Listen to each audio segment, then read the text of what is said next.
Hello and welcome to Cinemania. My name is Ellis Charles Hoffmeister and I'm going to talk about a few films that I watched this week. Also, just want to say, there's great television out there, which is different than film to me, and I am the type of person where I forget that I'm even watching a television show and will just like watch an episode, think it's the greatest thing ever, cry about it, tweet about it, and then basically never watch it again. But I'm very much enjoying Succession, Yellow Jackets, and Swarm, which is incredible too. So the last couple days I watched first one doozy. There were a bunch of doozies this week, or these last couple days.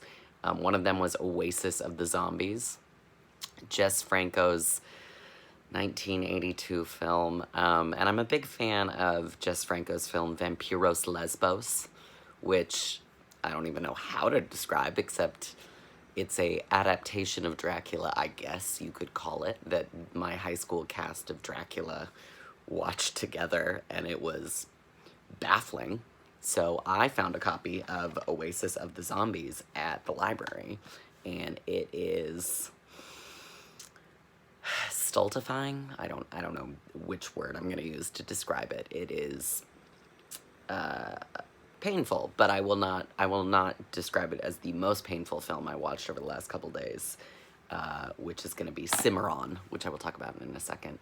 But Oasis of the Zombies, if you're into films that are set on the desert, in the desert, I guess, sure, watch Oasis of the Zombies. It's no Vampiros Lesbos.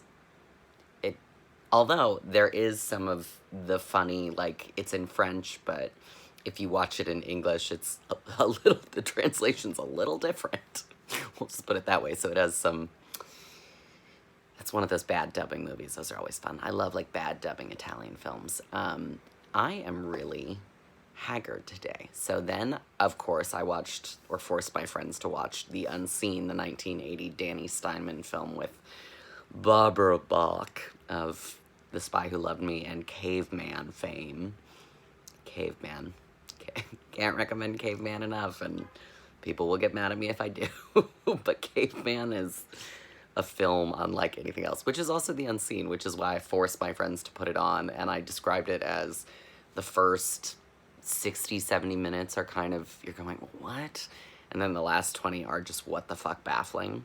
But what one of my friends pointed out was that Leila Goldoni, who is in the film, she's famous for John Cassavetes' Shadows and the Invasions of the Body Snatchers remake, which I highly recommend if you're a fan of horror. It's incredible. Saw that for the first time the whole way through in the last year. And also a very weird cameo by Robert Duvall in that. But Leila Goldoni's work in this film is fantastic. Like, you're sitting there going, she needs to be in better films, which she was. She was also in Alice, Doesn't Live Here Anymore, which I still haven't seen, and I need to, because I'm a Scorsese fan.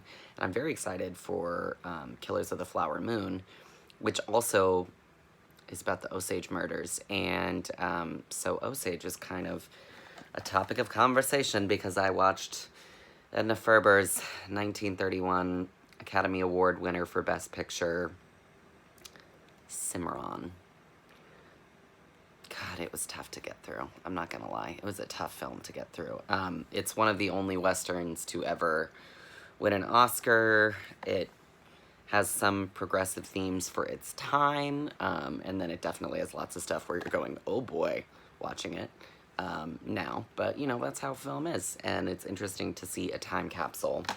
I also watched Coffee, Pam Grier's excellent, blaxploitation film, which I thought I had seen before, but I actually had not, and Sid Haig's in it, so that's fun. But I'm a big fan of Pam Grier's blaxploitation films and Pam Grier in general because she's iconic. And I was talking to a friend of mine, and he was saying, I was asking, like, what L-word character do you think I am? Because that's what gays do. And my friend, without skipping a beat, went Pam Grier. And I went, oh my gosh, I'm so flattered. I'm for sure a Jenny Schechter through and through. So that'll tell you everything you need to be about me. I don't know what to recommend to anyone if they need a film. I don't know. That's where I'm at today. If you want to see a film, I don't know what to tell you.